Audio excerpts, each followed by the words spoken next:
क्या गिरिराज सिंह की हिंदू स्वाभिमान यात्रा बीजेपी के लिए परेशानी बढ़ाने वाली है? दरअसल केंद्रीय मंत्री गिरिराज सिंह ने बिहार के भागलपुर में हिंदू स्वाभिमान यात्रा का आगाज कर दिया है। बिहार के सीमांचल में शुरू हुई इस हिंदू स्वाभिमान यात्रा पर एनडीए में ही हलचल बढ़ गई है। नीतीश कुमार की पार्टी जनता दल यूनाइटेड ने इस यात्रा का विरोध किया है, तो जेडीयू की बेचैनी बढ़ने के बाद बीजेपी ने भी अपने नेता की यात्रा से किनारा कर लिया है। जी हां, आखिर हिंदू स्वाभिमान यात्रा पर क्यों उठ रहे हैं सवाल, देखिए हमारी ये खास रिपोर्ट में।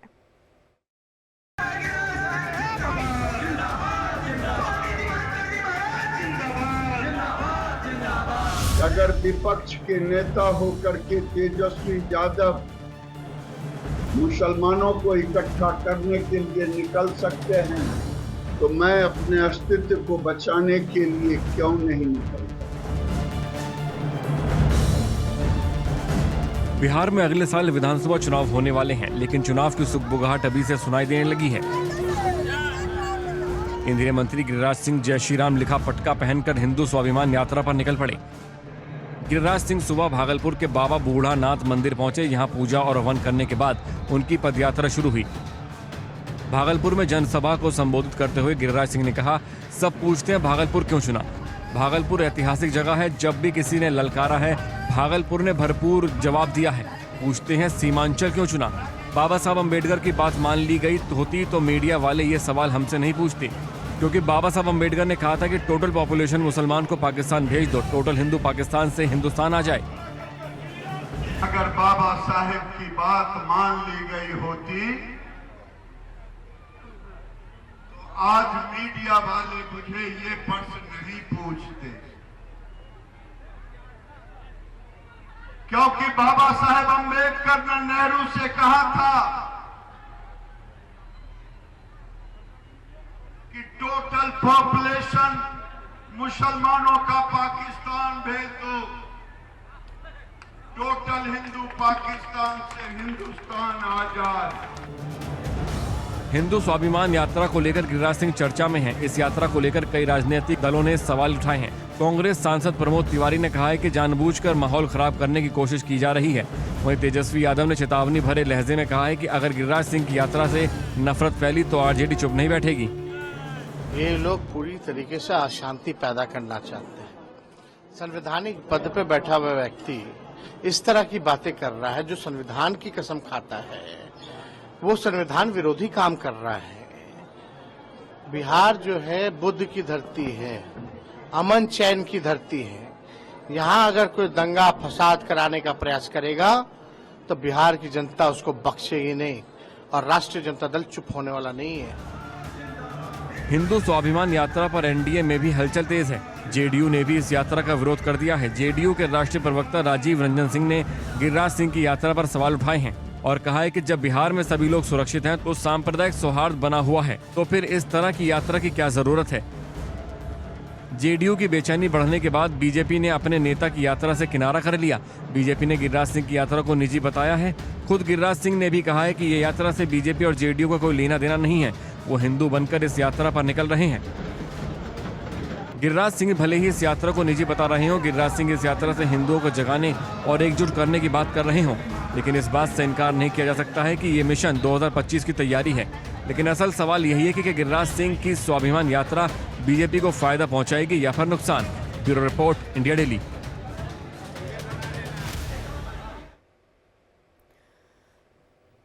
हाल ही में हुए हरियाणा विधानसभा चुनाव में कांग्रेस की हार के बाद गठबंधन मुश्किल में नजर आ रहा है।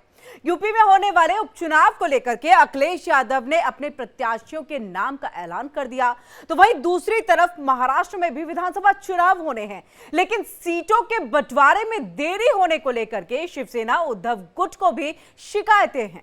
देखिए ये रिपोर्ट।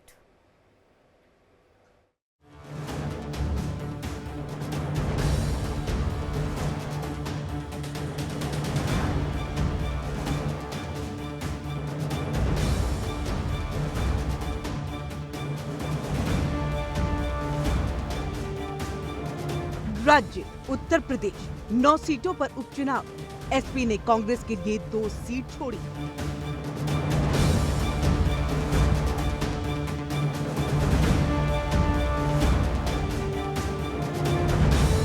राज्य महाराष्ट्र, 288 विधानसभा सीटों पर चुनाव, सीटों के बंटवारे पूरी सहमति नहीं।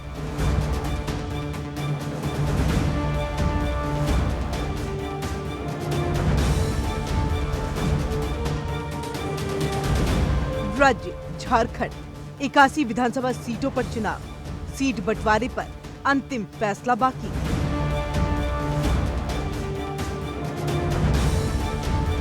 कांग्रेस की यही स्थिति है।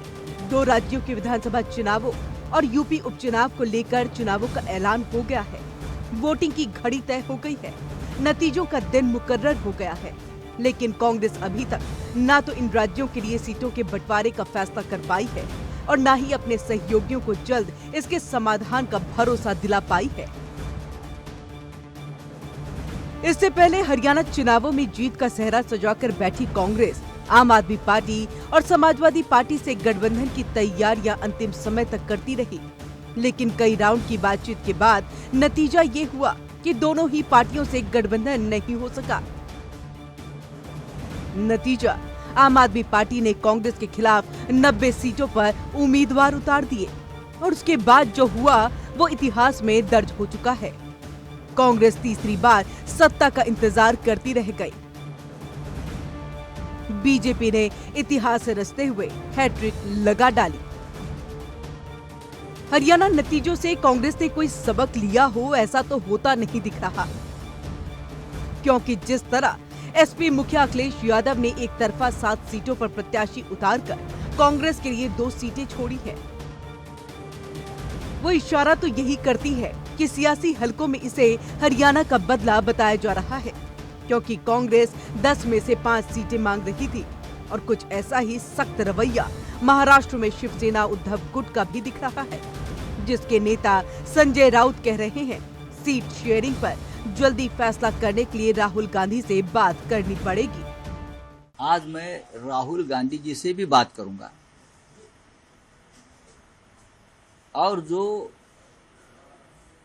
रुका हुआ फैसला है सीट शेयरिंग के बारे में उसको गति मिलनी चाहिए, उसके बारे में हम उनसे आज बात करेंगे। सुबह बात हो गई है, बहुत सी सीटों पर फैसला हुआ है, कुछ सीटें ऐसी है जिसके ऊपर फैसला नहीं हो रहा है। कांग्रेस, एनसीपी, शिवसेना और हमारा अलायंस पार्टी है, समाजवादी पार्टी, कम्युनिस्ट, हमारी यहाँ एक शेतकरी कामगार पार्टी है। अब टाइम कम है बहुत, तो महाराष्ट्र के नेता है वो निर्णय लेने में सक्षम नहीं है, ऐसा मुझे लगता है कि बार बार उनको दिल्ली में लिस्ट भेजनी पड़ती है, फिर चर्चा होती है। अब वो समय निकल चुका है। हम चाहते हैं कि जल्दी से जल्दी ये फैसला हो जाए। झारखंड चुनावों के लिए कांग्रेस ये तो कह रही है कि गठबंधन के बाकी दलों से बात हो चुकी है, लेकिन उसकी अपनी इलेक्शन कमेटी की बैठक आज के लिए तय की गई। ऐसे में गठबंधन के साथ सीटों का ऐलान कब होगा ये भी साफ नहीं है। हालांकि पार्टी के नेता कह रहे हैं कि 19 अक्टूबर के बाद ऐलान हो जाएगा। देखिए, अभी कई नेताओं का आगमन होगा। निश्चित रूप से हमारे महागठबंधन के वो नेता हैं और समय अनुसार हम लोग रणनीति के तहत अपने कार्यों को आगे बढ़ाएंगे। सवाल यही है कि क्या हरियाणा की हार से कांग्रेस का कॉन्फिडेंस जगमगा गया है या कांग्रेस की घट चुकी बार्गेनिंग पावर ने उसे बैकफुट पर लाकर खड़ा कर दिया है, या पार्टी प्रदेश इकाई पर निर्भर न होकर आला कमान के फैसलों पर टिकी है, जिसके चलते टिकट बंटवारे के फैसले में देरी कर सहयोगियों की नाराजगी मोल ले रही है। Bureau report, India daily. और वहीं बिहार में जहरीली शराब से मौतों पर संग्राम जारी है। सारण, सीवान, गोपालगंज में जहरीली शराब से 45 से ज्यादा लोगों की मौत हो चुकी है और ग्राउंड रिपोर्ट के मुताबिक सारण और सीवान में तो हालात बेहद खराब है। 70 से ज्यादा लोग अस्पताल में भर्ती है। बिहार में 2016 से शराबबंदी लागू है, इसके बावजूद शराब का कारोबार धड़ल्ले से जारी है। देखिए ये रिपोर्ट।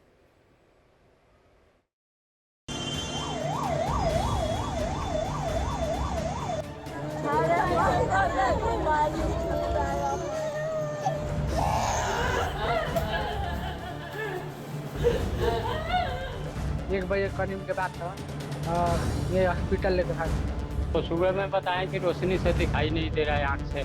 अस्पतालों में तड़पते लोग, घर घर पसरा मौत का मातम। बिहार के सिवान, सारण, छपरा और गोपालगंज में कोहराम मचा है। एक बार फिर जहरीले जाम ने सैकड़ों परिवारों की खुशियां छीन ली हैं। किसी का बेटा चला गया तो किसी का पति गुजर गया। दर्जनों लोग अभी भी अस्पताल में जिंदगी और मौत के बीच झूल रहे हैं। कई लोगों की आंखों की रोशनी चली गई है।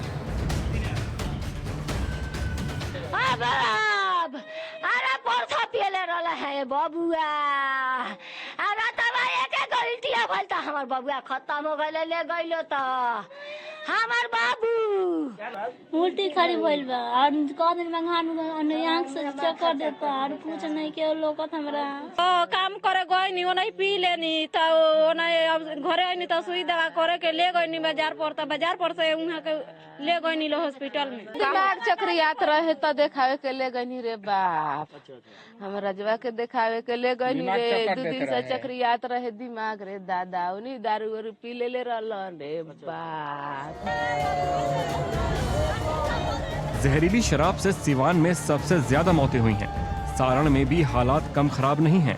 सारण में अधिकारी 7 लोगों की मौत की बात कह रहे हैं, जबकि असल में 1 दर्जन से ज्यादा लोगों की जान गई है। इंडिया डेली सारण के उस इब्राहिमपुर गांव पहुंची जहां 5 लोगों की जान चली गई। घर घर कोहराम मचा हुआ है। इस्लामुद्दीन का ये घर है जिनकी मौत हुई है। देखिए ये जो पूरा मातमी सन्नाटा पसरा है इस इलाके में, कारण ये है कि इन इलाकों में परिवार वालों का कहना है कि इस इलाके में जहरीली शराब पीने से मौत हुई। आपके पुत्र थे? क्या नाम था उनका? इस्लामुद्दीन। क्या हुआ इस्लामुद्दीन? इस्लामुद्दीन बोले कि बाबा हम जाते हैं भगवानपुर, तो हम कहने कि हमरा कहीं 100 रुपया खैनी ले ले है, 100 रुपया हम दे नहीं भगवानपुर गई हैं, खैनी लिया के हमरा के दे दहल। अब दारू भगवानपुर से ली अलन कि कहाँ से ली अलन ये हमरा पता नहीं है। आई पुलिया पर बैठ के हमनी के खाओ के सुत गनी सन तो पियलक लो, रात भर पियले बालो है। ये उनकी माँ है। चाची एक ही लड़का था एक लड़का हमरा और कुछ लड़का छोड़ के चल गई, हमने के भरोसे करियो। अरे बबुआ हो, हे बबुआ, अरे बबुआ हो, हमार बबुआ जाके लुका गई हो। हमने के अब के पूछी। आप मना नहीं करती थी शराब पीने से पहले? समझाओ तो नहीं, कोई नहीं हम ना पिए, फिर भी जाके पी ले लो। अच्छा, मना करती थी नहीं पीने, फिर पी लेते थे। तो यहाँ शराब मिल जाता था उनको? कहाँ से लिया के पियलन, कहाँ से ना। माँ रो रही है, माँ की गोद सूनी हो गई है। एक ही बेटा था इनके पास, ना कोई बेटा ना बेटी। इस्लामुद्दीन ही पूरे घर का सहारा था। 2 बच्ची थी, उनकी ये बेवा है और आज पूरा परिवार देखिए कैसे गम में डूबा हुआ है। पीड़ित परिवार का कहना है कि गांव में खुलेआम शराब बिकती है। शराबबंदी सिर्फ कागजों पर है। हर तरफ धड़ल्ले से शराब बिकती है और लोगों को जहरीला जाम परोसा जाता है। जब मौतों का तांडव होता है तब प्रशासन और सरकार की नींद टूटती है। छापेमारी होती है और शराब तस्कर पकड़े जाते हैं। कुछ दिन सख्ती रहती है, लेकिन फिर से वैसे ही मौत का कारोबार फलने फूलने लगता है। एक बार फिर प्रशासन एक्शन में है। शराब कांड की जांच के लिए सारण प्रशासन ने SIT का गठन किया है। मशरक थानाध्यक्ष को नोटिस जारी किया गया है। SI रामनाथ झा और चौकीदार महेश राय को सस्पेंड कर दिया गया है। सारण पुलिस ने अब तक 8 लोगों को गिरफ्तार किया है। सिवान और गोपालगंज में भी प्रशासन का एक्शन जारी है। गोपालगंज में प्रशासन ने ड्रोन की मदद से अवैध शराब भट्टियों की पहचान करके कार्रवाई की है। पुलिस ने 146 से अधिक ठिकानों पर छापेमारी करके 5000 लीटर से ज्यादा देसी शराब नष्ट की है। कई लोगों को हिरासत में लिया गया है, लेकिन सवाल ये है कि जहरीले जाम के कारोबार के खिलाफ एक्शन पहले क्यों नहीं होता है। जब दर्जनों लोगों की जान चली जाती है, घर घर मातम पसरता है, तब जाकर प्रशासन की नींद क्यों टूटती है। बिहार सरकार विपक्ष के निशाने पर है। हम कह सकते हैं कि जो शराबबंदी जो है केवल कागजों पर है और जहरीली शराब से लगभग 30 से ज़्यादा लोग जो है उनकी मृत्यु हुई है और कई दर्जनों भर लोगों ने अपनी आंखों की रोशनी खोई। इतनी बड़ी घटना हुई है और माननीय मुख्यमंत्री जी ने अब तक कोई भी संवेदना प्रकट जो है पीड़ितों के लिए अब तक नहीं किया। लोग कह रहे शराबबंदी हटा देंगे। भाई बिहार में शराबबंदी लागू हो तब तो हटा देंगे। बिहार में शराबबंदी है कहाँ? बिहार में शराबबंदी के नाम पर शराब की दुकान बंद है, होम डिलीवरी चालू है और बिहार की गरीब जनता का 20,000 करोड़ का नुकसान हो रहा है। पैसा कौन कमा रहा है? पैसा कमा रहा है यहाँ का पुलिस अफसर, यहाँ का भ्रष्ट नेता। 20,000 करोड़ रुपया बिहार की गरीब जनता का लूट कर भूमि और ये शराब माफिया और अफसर पैसा कमा रहे हैं। सवाल ये है कि ऐसी शराबबंदी का क्या फायदा जब पटना से लेकर सिवान तक और मुजफ्फरपुर से गया तक धड़ल्ले से शराब का कारोबार चल रहा है। शराब माफिया प्रशासन की मिलीभगत से तस्करी करते हैं, दूसरी तरफ गांव-गांव कच्ची शराब बनाकर बेची जाती है। अगर प्रशासन मौत के जाम पर अंकुश नहीं लगा पा रही है, गांव-गांव गरीब लोग मारे जा रहे हैं। ऐसे शराबबंदी कानून का क्या फायदा? सरकार इसमें भी चाह रही थी, इस तरह के दुर्भाग्यपूर्ण मौतों में भी, कि फजिंग करें डेटा के साथ। ये उचित नहीं है। जो नेता प्रतिपक्ष तेजस्वी जी ने कहा वो एक एक इंसान कह रहा है। बिहार कहाँ है मुख्यमंत्री जी? कौन चला रहा है बिहार? क्या एक ब्यूरोक्रेट, दो ब्यूरोक्रेट, एक पॉलिटिशियन, दो पॉलिटिशियन मिलकर के बिहार जैसे राज्य को चला रहे हैं या चलाने का स्वांग कर रहे हैं? चल तो नहीं पा रहा है। मौतों का सिलसिला थमता नहीं। बिहार में जो जहरीली शराब से मौत हुई है वो दुखद है, हम सबको उसका बहुत दुख है। जहाँ तक तेजस्वी यादव का सवाल है, ज़्यादातर तो उन्हीं के पार्टी के लोग शराब की तस्करी में लगे हुए हैं और सरकार को और बिहार को बहुत कुछ उससे झेलना पड़ता है। नीतीश कुमार जी के बारे में जिस तरह के शब्द उन्होंने बोले, जब नीतीश कुमार जी के साथ थे तब तो बहुत अच्छा लग रहा था, मीठा मीठा गप गप, तीता तीता थू थू। जब सरकार में थे तो नीतीश कुमार जी के चरण स्पर्श करते थे, उनका रिगार्ड करते थे, चाचा कहते थे। सरकार से बाहर क्या निकले तब उन्होंने इस तरह की बयानबाजी शुरू कर दी। बिहार में 1 अप्रैल 2016 से पूर्ण शराबबंदी है। सरकार का दावा है कि इससे महिलाओं और बच्चों को सबसे ज्यादा फायदा हुआ है। हजारों परिवार उजड़ने से बचे हैं, लेकिन हकीकत ये भी है कि शराबबंदी के बावजूद अवैध शराब का कारोबार थम नहीं रहा है। ये पहली बार नहीं है जब जहरीले जाम से लोगों की जान गई है। ऐसी घटनाएं बार बार सामने आ रही हैं। बिहार का कोई जिला नहीं है जहां जहरीली शराब से लोगों की मृत्यु नहीं हुई हो। 2016 से अब तक 300 से ज्यादा लोगों की जहरीली शराब से मौत हुई है। 2022 में भी जहरीली शराब से छपरा में 72 लोगों की जान गई है। 2023 में सीतामढ़ी में जहरीली शराब पीने से 6 लोगों की मौत हो गई थी। सारण के मशरक और सिवान के 16 गांव में शराब तस्कर सक्रिय हैं। तेजस्वी यादव ने नीतीश सरकार पर तीखा हमला बोला है और सवाल किया है कि आखिर इन हत्यारों का दोषी कौन है? क्यों कभी किसी बड़े पुलिस अधिकारी पर कार्रवाई नहीं होती? पटना में अवैध शराब कैसे पहुंच रही है?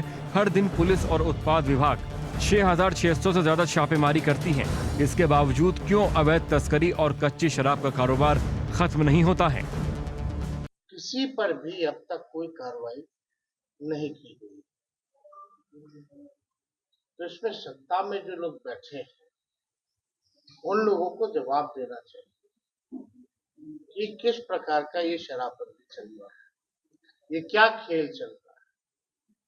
गरीब जो है वो मारे जा रहे हैं, गरीबों पर मुकदमा होता है, लेकिन शराब जो सप्लाई होता है जहां से आता है उन लोगों को छुआ तक नहीं जाता।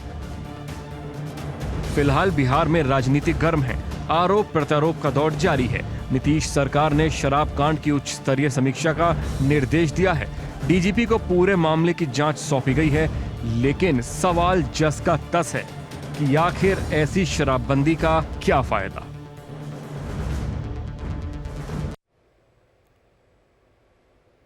बाबा सिद्दीकी की हत्या के बाद लॉरेंस की एल कंपनी के टारगेट लिस्ट में नंबर 1 पर सलमान खान हैं, जिन्हें एक बार फिर से धमकी दी गई है। इस धमकी के बाद सलमान खान के करीबी डरे हुए हैं। मुंबई पुलिस एक्शन में है क्योंकि लॉरेंस बिश्नोई ने बाबा सिद्दीकी की हत्या के बाद अपने मंसूबे जाहिर कर दिए हैं। सिर्फ धमकी ही नहीं, लॉरेंस बिश्नोई ने सलमान खान की हत्या की फुल प्रूफ प्लानिंग कर रखी थी। देखिए ये रिपोर्ट।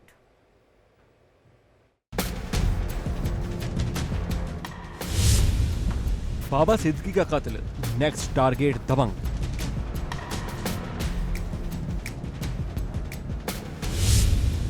लॉरेंस की दुश्मनी, सलमान इन डेंजर।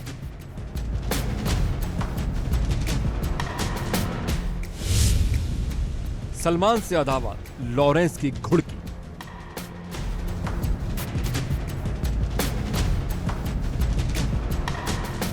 बॉलीवुड के दबंग सलमान खान और गैंगस्टर लॉरेंस बिश्नोई की अदावत किसी से छिपी नहीं है। लॉरेंस बिश्नोई सलमान खान की जान के पीछे पड़ा है, लगातार धमकी दे रहा है। सलमान खान को मारने के लिए लॉरेंस बिश्नोई ने शूटर्स की फौज लगा रखी है। उनके घर के बाहर फायरिंग कराई। करीबी बाबा सिद्दीकी, जिनका मुंबई में अलग ही रसूख था, उनकी हत्या कर दी गई, जिसके बाद अब एक बार फिर से सलमान खान को एल कंपनी की ओर से धमकी दी गई है। बाबा सिद्दीकी की हत्या के 6 दिन बाद सलमान खान को जान से मारने की धमकी मिली है। ये धमकी डायरेक्ट सलमान खान को नहीं बल्कि via Mumbai traffic control room के जरिए मिली है। मुंबई ट्रैफिक कंट्रोल रूम के व्हाट्सएप नंबर पर धमकी भरा मैसेज आया है, जिसे भेजने वाले ने खुद को लॉरेंस की एल कंपनी का मेंबर बताया। मुंबई पुलिस के मुताबिक धमकी भरे मैसेज में लिखा है, इसे हल्के में मत लीजिए। सलमान खान को जिंदा रहना है और उसे लॉरेंस से दुश्मनी खत्म करनी है तो उसे 5 करोड़ रुपए देने होंगे। अगर पैसे नहीं दिए तो सलमान खान का हाल बाबा सिद्दीकी से भी बुरा होगा। इस धमकी भरे मैसेज के बाद न सिर्फ पुलिस महकमे में बल्कि पूरे बॉलीवुड में हड़कंप मच गया है। इस मैसेज को मुंबई पुलिस हल्के में नहीं ले रही है क्योंकि सलमान खान को मारने के लिए लॉरेंस बिश्नोई की प्लानिंग को लेकर ऐसे खुलासे हुए हैं जिससे मुंबई पुलिस के पैरों तले जमीन खिसक चुकी है। मुंबई पुलिस अब धमकी भरा मैसेज भेजने वालों को ट्रैक करने में जुटी है। उसे जल्दी से जल्दी गिरफ्तार करना चाहती है क्योंकि ऐसे कई क्लू मिले हैं जिससे पता चलता है कि लॉरेंस बिश्नोई बाबा सिद्दीकी के बाद सलमान खान को किसी भी हाल में टारगेट करना चाहता है। बाबा सिद्दीकी की हत्या के बाद फिलहाल सलमान खान की सुरक्षा बढ़ा दी गई है। उनके गैलेक्सी अपार्टमेंट के साथ साथ पनवेल वाले फार्म हाउस में पुलिस बल की तैनाती की गई है। लॉरेंस बिश्नोई गैंग ने 6 महीने में 2 बड़ी वारदातों को अंजाम दिया है। 14 अप्रैल को सलमान खान के अपार्टमेंट के बाहर रेकी के बाद फायरिंग की गई। हमले की जिम्मेदारी लॉरेंस ग्रुप ने ली थी, जिसके 2 महीने बाद सलमान ने मुंबई पुलिस को बयान दिया था और कहा था कि बार बार अलग अलग लोगों के निशाने पर आने से मैं थक गया हूं। पहले भी कई बार धमकियां मिल चुकी हैं, जुर्माने लगे हैं, कई केसों में फंसा हूं। फायरिंग के बाद सलमान खान के करीबी बाबा सिद्दीकी की हत्या कर दी गई। यानी लॉरेंस बिश्नोई की सलमान खान से अदावत खत्म नहीं हो रही है। सलमान खान से लॉरेंस बिश्नोई की दुश्मनी की वजह बहुत पुरानी है। 1998 में फिल्म हम साथ साथ हैं की शूटिंग के दौरान राजस्थान के जंगलों में काले हिरण का शिकार करने का सलमान खान पर आरोप लगा था। सलमान के अलावा सैफ अली खान, सोनाली बेंद्रे, तब्बू और नीलम कोठारी पर भी आरोप लगे थे। बिश्नोई समाज ने तब सलमान के खिलाफ शिकायत भी दर्ज कराई थी। सलमान को इसके लिए जोधपुर कोर्ट ने 5 साल की सजा भी सुनाई थी। हालांकि बाद में उन्हें इस मामले में बेल मिल गई। इसी के चलते गैंगस्टर लॉरेंस बिश्नोई सलमान खान को मारना चाहता है। लॉरेंस बिश्नोई कोर्ट में पेशी के दौरान भी धमकी दे चुका है। लॉरेंस अब ये दुश्मनी धमकी से बहुत आगे पहुंच चुकी है, जिसकी वजह से मुंबई पुलिस के पसीने छूट रहे हैं। लॉरेंस बिश्नोई के देश भर में शूटर भी पकड़े जा रहे हैं, जिससे कई खुलासे हो रहे हैं जो और डराने वाले हैं। Bureau report, India daily.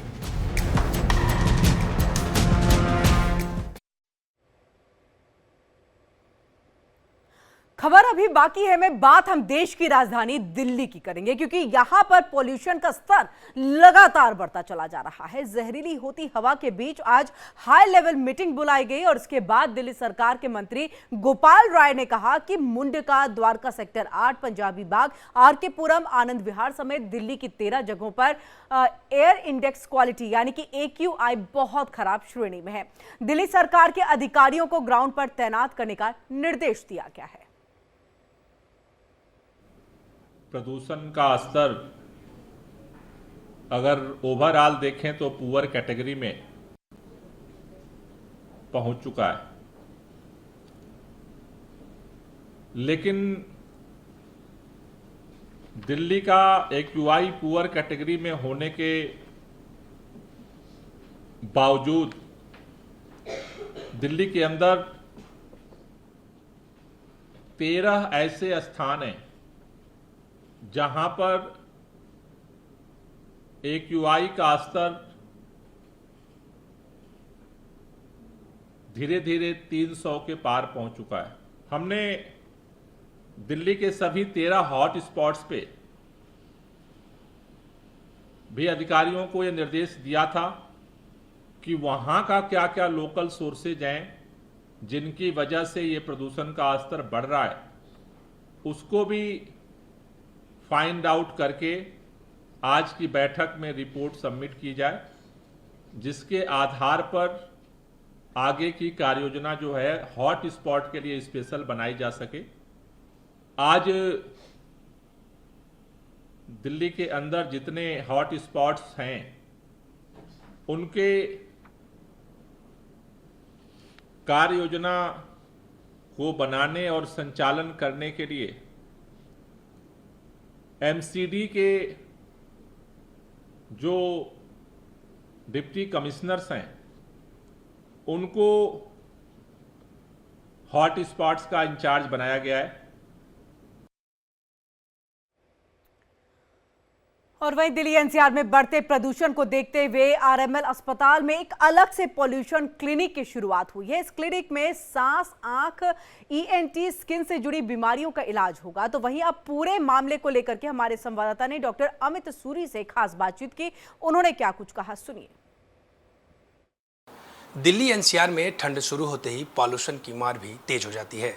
इसको लेकर के दिल्ली के RML हॉस्पिटल में एक अलग से व्यवस्थाएं की गई है, जिसके इंचार्ज हैं अमित सैर जी। मेरे साथ बात करूंगा सर से कि सर किस तरह की जो पॉल्यूशन के लेकर के आपकी जो तैयारी है, एक अलग से व्यवस्थाएं की गई है, तो क्या लक्षण रहेगा सर, किस तरह से जानकारी होगी कि पॉल्यूशन की उनकी दिक्कत है और इसको लेकर किस तरह से व्यवस्थाएं हैं? एक्चुअली हमारा जो पिछले सालों का ऑब्जर्वेशन ये रहा है कि दिवाली के आसपास और दिवाली के बिल्कुल बाद हमारे पेशेंट्स जो सांस के मरीज़ हैं उनकी गिनती बढ़ जाती है, आंखों के प्रॉब्लम्स जिनको होती है उनकी गिनती बढ़ जाती है और कुछ स्किन की प्रॉब्लम भी बढ़ जाती है। तो हम लोगों ने यही सोचा कि सारे स्पेशलिटी के डॉक्टर एक ही छत के नीचे बैठ के ऐसे पेशेंट को देखें तो वो बेटर रहेगा। तो पेशेंट कन्वीनियंस को ध्यान में रखते हुए पॉल्यूशन रिलेटेड इलनेस क्लिनिक शुरू किया गया फिलहाल हर मंडे को दोपहर को 2 से 4 बजे तक, जहाँ पे 4 स्पेशलिटी के डॉक्टर पेशेंट को देखेंगे और एसेस करेंगे, ट्रीटमेंट देंगे और काउंसलिंग भी करेंगे। सर पॉल्यूशन से ज़्यादातर देखा जाता है कि लोगों को घुटन सी होती है, सांस लेने में दिक्कतें होती है या आंखों में जलन होता है, तो क्या इसके संबंधित सारे विभाग के वहाँ डॉक्टर होंगे और किस तरह से व्यवस्था है? क्या ये रेगुलर चलाया जाएगा या जैसे आपने बताया कि सोमवार को ही रहेगा? फिलहाल प्रत्येक सोमवार दोपहर को 2 से 4 चलाया जाएगा और 4 स्पेशलिटी के रेस्पिरेटरी मेडिसिन, आई, स्किन और साइकेट्री, इन स्पेशलिटी के डॉक्टर्स फिलहाल बैठेंगे। अगर हमें लगेगा कुछ और सिम्टम्स के साथ पेशेंट आ रहे हैं तब उनके स्पेशलिस्ट को भी हम बुला सकते हैं। क्या क्या व्यवस्था है सर? कितने वार्ड बनाए जाएंगे या कुछ रूम बनाया जाएगा व्यक्तिगत कि इसमें इनको ही देखा जाएगा, किसी और को नहीं देखा जाए, ऐसा कुछ सुविधाएं? फिलहाल इस OPD में 5 कमरे इसके लिए आवंटित किए गए हैं कि जहाँ पे पेशेंट्स को असेस किया जाएगा, इनिशियल स्क्रीनिंग और फर्दर असेसमेंट करी जाएगी। तो जैसे जैसे मतलब आएगा पेशेंट का लोड, उस हिसाब से हम फैसिलिटी को अपस्केल कर सकते हैं। देखिए, तमाम चीज़ें के लिए डॉक्टर साहब ने बताया, और यहाँ पर जिस हिसाब से पॉल्यूशन को देखते हुए अब की बार पहली बार दिल्ली के किसी अस्पताल में इस तरह की व्यवस्थाएं जो की गई है कि सिर्फ पॉल्यूशन के जो पेशेंट आएंगे उनके लिए अलग से 5 कमरे का एक वार्ड बनाया गया है। वहाँ पर डॉक्टर अमित श्योर जी हैं जो कि यहाँ पर इंचार्ज हैं, इन्हीं की देख रेख में पूरा जो है यहाँ पर एक तरह से सबका इलाज और सबका देख रेख, और जिस तरह से अगर पेशेंट और भी पेशेंट इसमें बढ़ते हैं, जैसे कि आमतौर पर सांस का ले लीजिए या अस्थमा या ऐसी दिक्कतें आँखों में जलन की जो है उसके लिए तो रहेगा, लेकिन और कोई सिम्टम्स आता है और किसी भी प्रकार की कोई बीमारियाँ पॉल्यूशन की वजह से अगर नज़र आती है तो उसके लिए भी तैयारियां आगे से ही प्लान करके रखी गई है और आगे की जाएगी। कैमरा पर्सन विशेष के साथ मैं पंकज, इंडिया डेली, दिल्ली।